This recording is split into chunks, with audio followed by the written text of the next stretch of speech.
하나님 아버지 감사를 드립니다. 거룩한 주일 허락하여 주시고 또 발레교회를 사랑하여 주시고 또 특별히 오늘 거룩한 주일 주의 종을 이곳에 세우셔서 말씀을 대언하게 해주시니 감사합니다.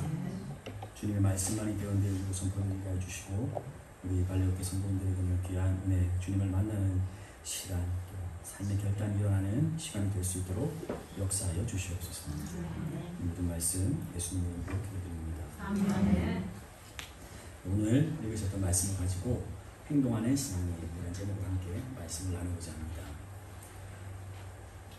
오늘 본문 말씀이 제 생각에는 좀 길었습니다. 그렇게 생각하시죠? 무슨 내용인지 아시겠어요? 네. 사사기에 많은 사사들이 등장하는데 특별히 에웃이라고 하는 사사를 통해서 말씀을 듣습니다. 혹시 조금 친근감이 없어도 한번 말씀을 한번 잘 들어보시고 말씀을 통해서 귀한 은혜가 있기를 원합니다. 오늘은 읽으셨듯이 이제 사사기 말씀 가운데 이제 3장 말씀 12절에서 30절 말씀 함께 나누고자 하는데, 이 말씀을 나누기 전에 사사기 내용 중에 이제 오늘 에웃을 보기 전에 이제 사사기가 어떻게 시작되고 사사기가 도대체 뭔지 그걸 먼저 아셔야 돼요. 그래서 사사기 내용은 가나안 땅 정복에 관한 내용이 나오고 나서 또한 여호수아 시대를 회상하면서 여호수아의 죽음과 함께 여호와를 섬기던 세대가 이제 사라지고 여호와를 알지 못하는 새로운 세대가 등장을 하게 됩니다. 말씀을 한번 찾아볼게요. 사사기 2장 말씀 한번 9절에서 10절 말씀입니다. 사사기 2장 앞에 장이죠. 네, 성경 말씀을 펴놓으세요.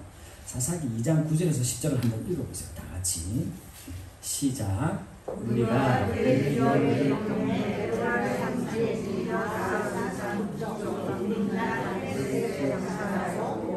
그 세대에 살고 다 조선자들에게 돌아갔고 그 후에 일어난 다른 세대는 여호와를 알지 못하며 여호와께서 이스라엘을 위하여 행하시는 일을 알지 못하였더라. 네, 아멘. 이스라엘 사람들이 여호와 하나님을 알지 못하는 소위 뭡니까? 포스트 여호수아 시대에 들어선 거예요. 만약에 우리 같으면 제 자녀가 있으면 뭐라 그럽니까? 우리는 다음 세대라 그러잖아요. 다음 세대, 넥스트 제너레이션이에요. 근데 여호수아 시대가 끝나가고 다음에 이제 여호와를 알지 못하는 세대를 다음 세대라고 안 하고 다른 세대라고 해요. 네, 다른 세대. 이 시대는 단순히 하나님을 예배하지 않는 불신앙에 머물지 않았습니다. 그걸 아셔야 돼요. 아예 뭡니까?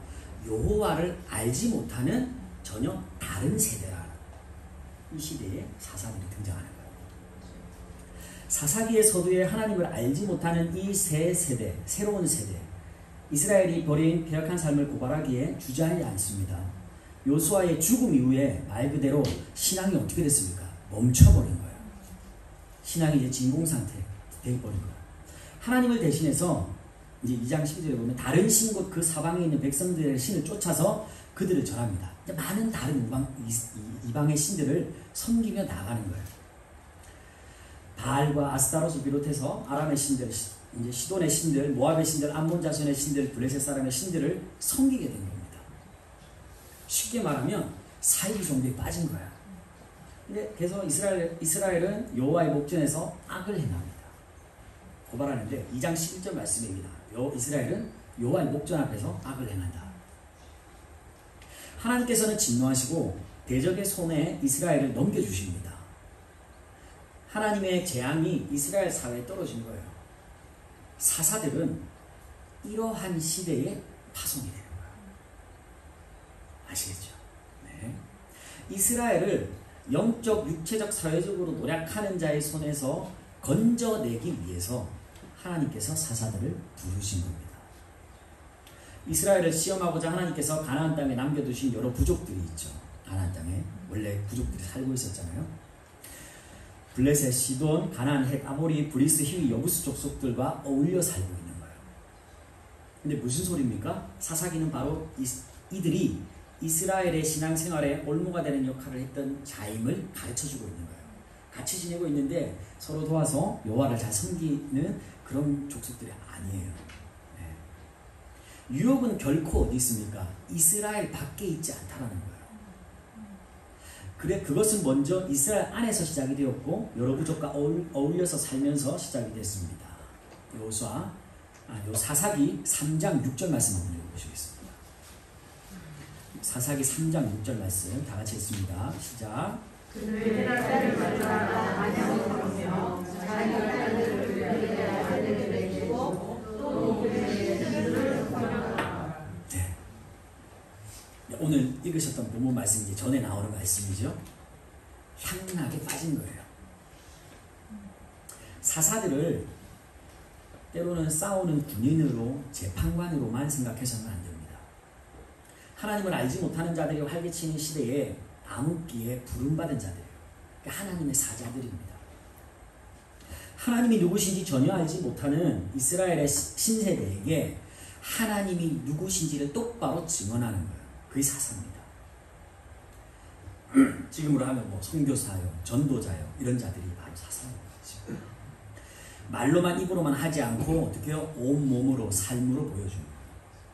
왜 이스라엘이 하나님을 섬겨야 하는지를 가르치는 행동하는 신앙인이었습니다.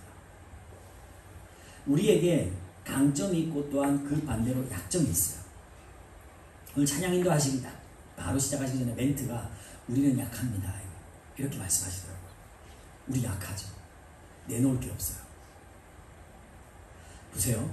우리에게는 그래도 각자의 사람마다 강점이 있어서 그 강점으로 더 효과적이고 효율적인 일을 감당할 수가 있습니다.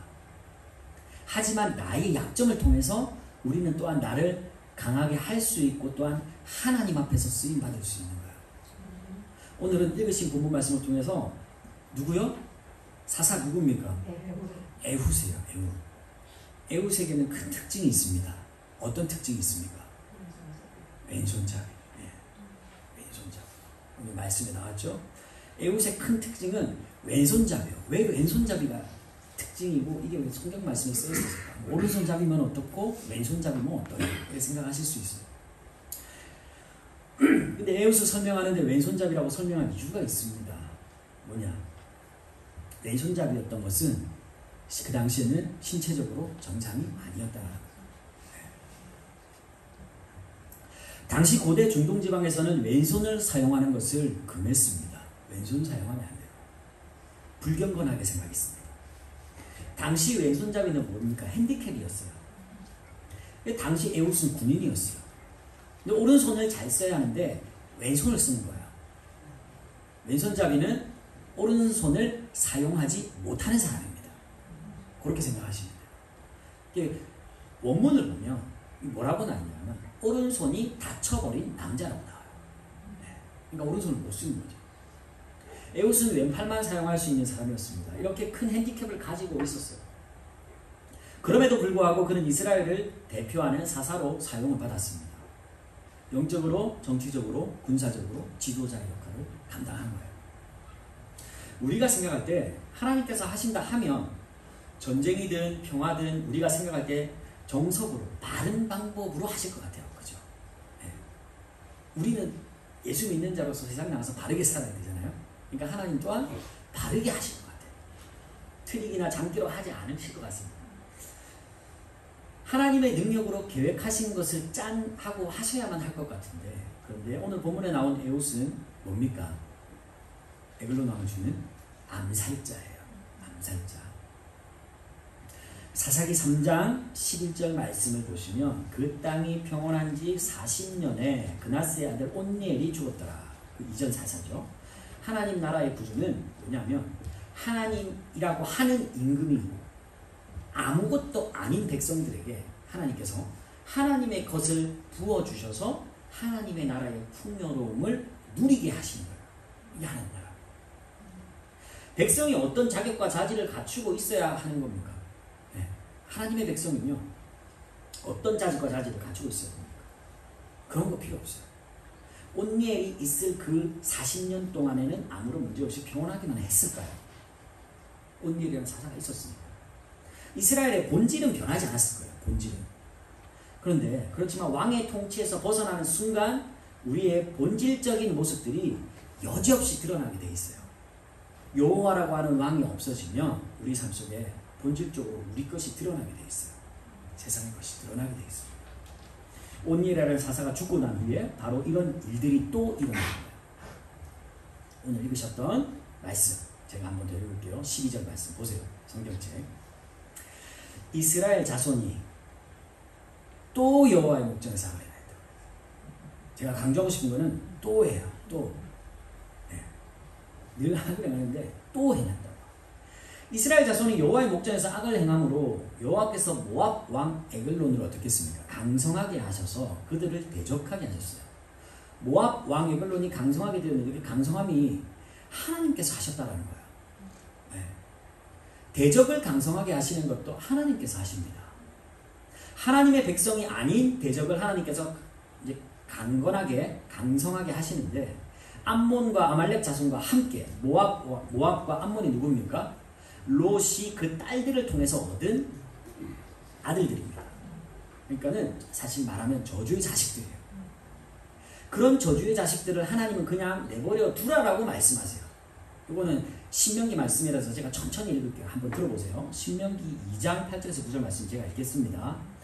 우리가 세일산에 거주하는 우리 동족 에서의 자손을 떠나서 아라바를 지나며 엘락과 에시온게벨 곁으로 지나 행진하고 돌이켜 모압 광야길로 지날 때에 여호와께서 내게 이르시되 모압을 괴롭히지 말라. 그와 싸우지도 말라. 그 땅을 내가 네게 기업으로 주지 아니하리니 이는 내가 롯 자손에게 아르를 기업으로 주었습니다. 그래서 아르는 한 성읍, 모압의 성읍 아르론강 유역의 위치를 말합니다. 네. 또한 신명기 2장 19절 말씀은 이렇게 말합니다. 암몬 족속에게 가까이 이르거든 그들을 괴롭히지 말고 그들과 다투지도 말라. 암몬 족속의 땅은 내가 네게 기업으로 주지 아니하리니 이는 내가 그것을 롯 자손에게 기업으로 주었습니다. 건드리지 말아요. 좋은데 하나님께서 우리는 뭡니까? 건들지 말라라고 말씀하시는 거예요. 왜 그러셨을까요? 우리를 치게 하려 훗날 하나님께서 백성을 위해서 써먹으시려고 내버려 두시는 거예요. 내가 상대해야 할 대적이 너무 강합니다. 왜 내가 상대해야 할 대적을 이렇게 강하게 하시는지 하나님께 여쭤보고 싶어요. 세상에 나가도 우리가 이제 영적으로 싸워 이겨야 되는데 너무 강해요. 세상의 그러한 물질 풍요, 그냥 세상의 그냥 권력들, 권위들, 내가 감당하지 못합니다. 그런데 보세요. 에글론은 종려나무 성읍을 점령했다고 해요. 여리고입니다. 여리고는 하나님의 은혜로 점령한 성이잖아요. 하나님의 은혜가 머물러 있어야 할 곳을 뭡니까? 나의 대적이 점령해버리게 하시는 거예요. 물질 만능, 세상 풍조, 문화가 우리의 삶 곳곳 부분에서 활기하고 있어요. 그런데 이 모습이 바로 우리의 모습이 아닙니까? 내 삶 속에서 하나님의 은혜로 가득한 삶을 살아야 하는데 뭐가 이상하게 잘못되어가는 나의 모습을 발견하게 되는 거예요. 하지만 우리는 짧은 시간 안에 타협점을 찾습니다. 괜찮겠지. 이 정도는 괜찮겠지. 이 정도는 하나님께서도 이해하시겠지. 크게 나는 잘못한 건 없잖아. 이것만 좀 해결하면 되겠지. 이런 것들. 우린 이렇게 생각해요. 이런 죄만 회개했으면 이제 됐다. 이런 생각을 합니다. 어느 것 하나 손봐야 하지 않을 곳이 없는 우리의 삶인데 그곳에서 우리는 내 삶 속에서의 작은 발버둥, 그냥 신앙적인 삶을 살기 위한 발버둥만 쳐놓고 이 정도면 나는 최선을 다했다. 괜찮다. 라고 합리화시켜버리는 거예요. 타협해버립니다. 하나님의 뜻을 알고 행동하는 신앙이 되기 위해서는 지금 내가 발버둥 치고 있는 여기가 아니라 누군가가 나를 여기서 들어서 건져서 다른 데로 옮겨줘야 돼요. 나를 완전히 들어서 옮겨줘야만 하는 내 모습을 발견하셔야 되는 거예요. 내가 할 수 있는 게 아니죠. 내가 발버둥 치면 나는 여기밖에 못 있어요. 내가 해결하려고 하면 여기밖에 못 있어요. 그런데 여기서 해결될 문제가 아니다라는 거예요. 그래서 뭡니까? 늘 아까 읽으셨던 말씀. 또 여호와의 목전에서 악을 행하는 이스라엘 백성과 같지 않나라는 생각을 합니다. 우리의 삶이. 한번 생각해 보세요. 이렇게 강성하게 된 모압 땅을 몇 해 동안요? 18해 동안 섬기면서 깨달은 것이 있는데 뭡니까? 바로 하나님께 부르짖는 거예요. 부르짖는 거예요. 빨리도 깨달았죠. 부르짖고 난 다음에 사사가 옵니다. 부르짖고 난 다음에. 첫째로 우리는 인정해야 돼요. 뭘 인정해야 됩니까? 15절 하반절의 말씀에 왼손잡이라고 말했잖아요. 오른손의 아들이라는 뜻을 가지고 있는 베냐민 지파에서 그가 오른손이 불구자로 살고 있다는 것은 그의 인생 여정이 불편하고 어두우며 비애감에 젖어 있었다라는 생각을 하게 해줍니다. 우리에게. 에훗은 오른손에 장애가 있는 인물입니다. 오른손이 쓰지 못하는 조막손일 가능성도 있습니다. 어쨌든 오른손이 쓰지 못해요. 그런데 오른손이 못 쓰는 만약에 조막손인 에훗이 에글론에 공물을 바치러 모압왕 에글론에게 공물을 바치러 간다면 두려워할 필요가 없죠. 왜요? 이 사람 오른손이 못 쓰니까. 만약에 왕 앞에 와서도 어떻게 할 거다라는 생각을 못 하는 거예요. 왜? 쟤네 핸디캡이 있잖아. 그래서 겉으로 봐도 아무것도 할 수 없을 것 같은 거야. 핸디캡이 있던 에훗이 자신을 비관만 하면서 만약에 있었다면 어떠한 삶을 살았겠습니까? 나는 오른손에 족속이 베냐민 족속인데 오른손도 못 쓰고 왼손 부끄러워서 나 못 살겠다 막 비관만 하면서 살았다면 어떻겠어요? 그는 자신의 약점을 인정하며 살았어요. 우리가 약한 것을 인정하며 살잖아요. 그것을 가지고 하나님의 부름에 순종하며 응답하며 살았습니다. 우리의 모습은 어떻습니까? 때론 인정하기 싫은 나의 모습들을 발견하게 되죠. 이런 나의 모습까지 하나님께서 사용하실까? 의문점을 갖습니다. 여기에 모이신 발력교회 성도님들은 나의 약점이나 강점이나 모든 것들을 하나님 앞에서 인정하시고 부르짖으셔야 돼요. 하나님께서 나를 어떻게 사용하실지 기대하며 충성을 다한다면 에훗과 같이 하나님은 우리를 하나님의 도구로 사용하실 겁니다. 하나님은 하나님의 사사 에훗을 보내시기 전에 우리의 부르짖음을 어떻게 해요? 요구하고 계신다고. 바로 그 부르짖음이 복음의 삶을 살아가게 만드는 통로인 겁니다. 우리는 또한 최선을 다해야 돼요. 에훗은 보세요. 오늘 말씀 가운데 어떻게 최선을 다하는 모습을 보여주고 있습니까? 16절에 그가 칼을 만들고 오른쪽 허벅지 쪽에 차는 장면이 묘사되고 있어요. 이 장면은 앞으로 일어날 사건이 무엇일까에 대한 궁금증을 유발하는 한편 그가 태생의 한계에 대해서 저항하고 있으며 극복하려는 의지를 보이고 있어요. 또한 14절 상반절에서는 이스라엘이 모압왕으로부터 18년 동안 압제를 당하고 있던 상황에서 나름의 무기를 준비하는 모습에서 에훗이 어떻게 해요? 비범하고 독립적임을 보여줍니다. 최선을 다하고 있는 모습. 왼손잡이인 에훗은 육체적으로 비정상적인 사람으로서 곡물 운반자로서는 어떻게 보면 적절하지 않습니다. 네. 곡물을 이제 바쳐야 되는데 실제로 다른 역할, 곧 암살의 역할에는 어떻게 해요? 적합한 거예요. 제가 뭐 하겠어? 생각하는 거예요. 에훗은 암살의 목적에 맞게 자신이 만든 좌우의 날선 칼을 오른쪽 다리에 숨겼습니다. 오른쪽 팔을 못 쓰잖아요. 오른손에 장애가 있었기 때문에 에글론의 부하들도 그의 오른편을 수색하지 않았을 수도 있습니다. 우리도 그러잖아요. 대통령이 있는 자리에 가려면 공문 검색이 엄청나지 않습니까? 네. 그걸 한번 생각해 보세요. 이때도 에글론 왕 앞에 가려면 어떻겠어요? 검색하고 확인하고 했겠죠. 아예 아마 근데 에웃이 이제 늘 공으로 바치고 갔다면 그 당시에 아예 수색을 하지 않았을 수도 있어요. 왜? 얘는 오른손을 못 쓰니까. 한 손으로 무엇을 할 수 있겠어? 그냥 들여보냈을 수도 있어요. 근데 에글론도 에웃이 왼손으로 단도를 뽑을 것을 생각하지 않았겠죠. 에웃은 자기의 약점을 장점으로 활용한 겁니다. 모압왕 에글론에 대한 묘사가 나옵니다. 비둔한 자였다. 네, 17절에 비둔한 에글론을 보면서 우리의 죄의 모습을 보게 되는 겁니다. 자신의 왕자를 지키기 위해 다른 사람의 것들을 빼앗는 삶의 모습들, 네, 모든 것이 뭡니까? 나 잘 되려고 하는 모습들. 우리 또한 삶이며 만약에 학생이면 공부며 또 다니는 직장이며 모든 것이 나 중심으로 돌아가고 있는 삶의 쳇바퀴가 아닌지 한번 되짚어보고 생각을 해봐야 될 부분입니다. 우리의 삶에.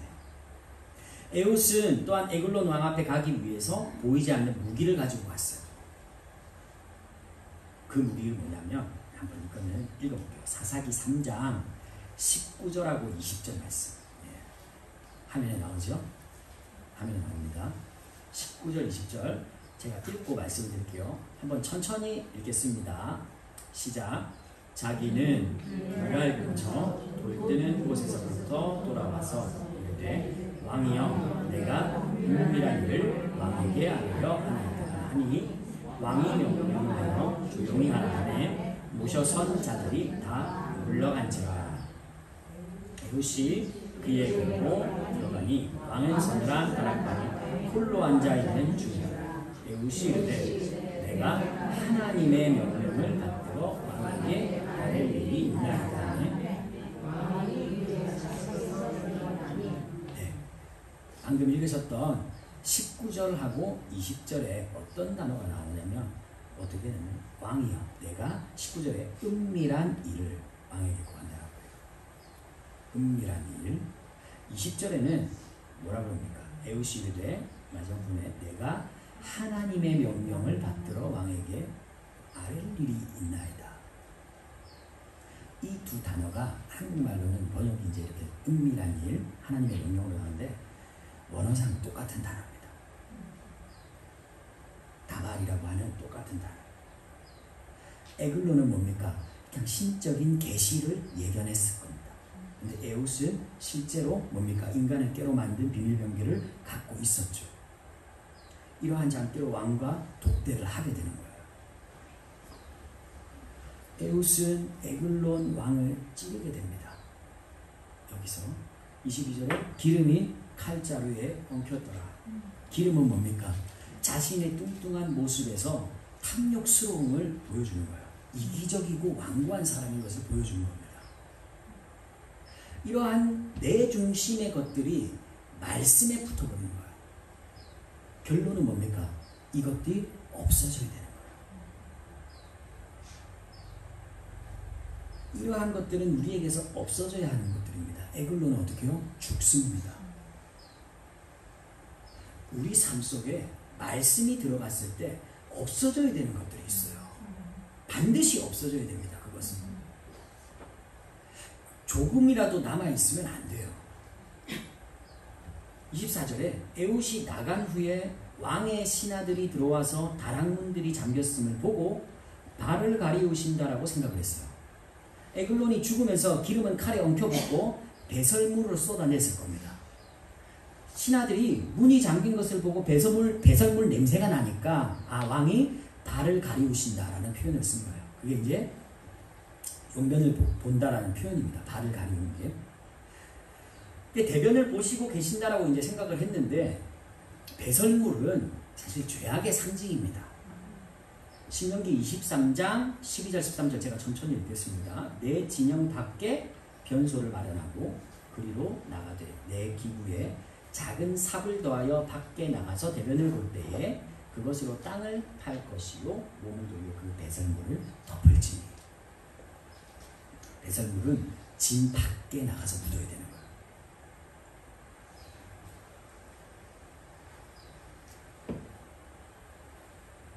우리는 우리의 약한 점 때문에 더 하나님을 의지해야 됩니다. 에글론 왕을 죽이고 모압의 군사 10,000명을 죽이죠.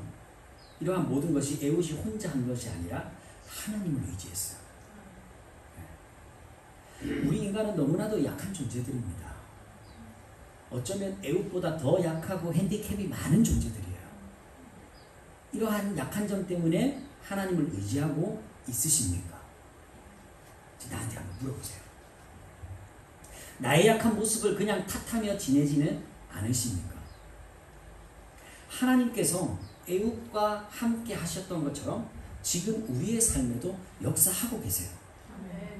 그 하나님을 의지하면서 부족한 부분을 보고 탓하는 것이 아니라 하나님 안에서 나를 더 발견하고 더 성장시키는 계기가 되고 나의 약한 부분을 또한 내버리지 않고 하나님을 의지하는 터닝 포인트가 되는 신앙의 모습을 찾으시는 우리 발려교회 성도님들이 되시기를 기도합니다.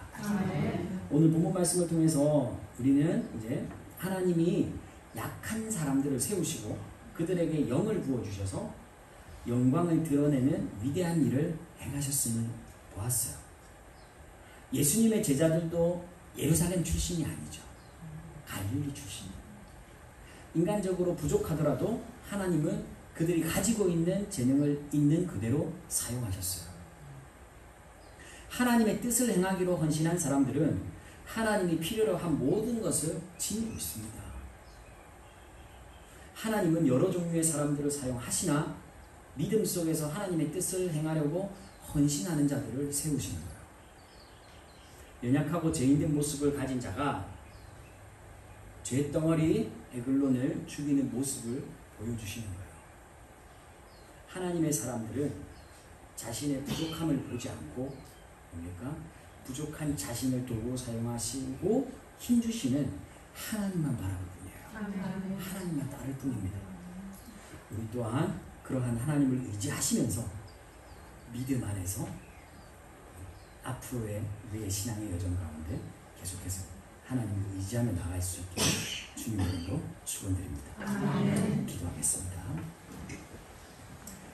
하나님 감사를 드립니다. 주님의 말씀만이 우리의 삶에 남게 하시고 또 없어져야 될 것들은 확실히 주님께서 저희들의 삶 가운데 깨닫게 하여 주셔서 주님 앞에 정결하게 나갈 수 있는 자들이 될 수 있도록 은혜 내려 주시옵소서. 사랑하는 발려교회 성도님들의 삶 속에 하나님만 바라고 의지하는 신앙의 삶을 허락하여 주옵소서. 주님의 말씀의 능력이 임하기를 원합니다. 복음의 능력으로 낮아져서 증인된 삶을 또 흘러보낼 수 있기를 원합니다. 내 힘과 지혜와 세상의 것으로는 할 수 없사오니 늘 주님의 말씀이 바르게 깨달아지고 믿어지는 역사를 주님께서 허락하여 주시옵소서. 또한 발레오교회를 말씀으로 양육하시는 우리 배영수 목사님 영육간에 늘 강건함으로 붙잡아 주시고 또 한국 방문 중이시오니 하나님 그 모든 일정을 주님께서 지켜주시옵소서. 하나님의 마음을 또 잘 대언할 수 있는 종으로 사용하여 주옵소서.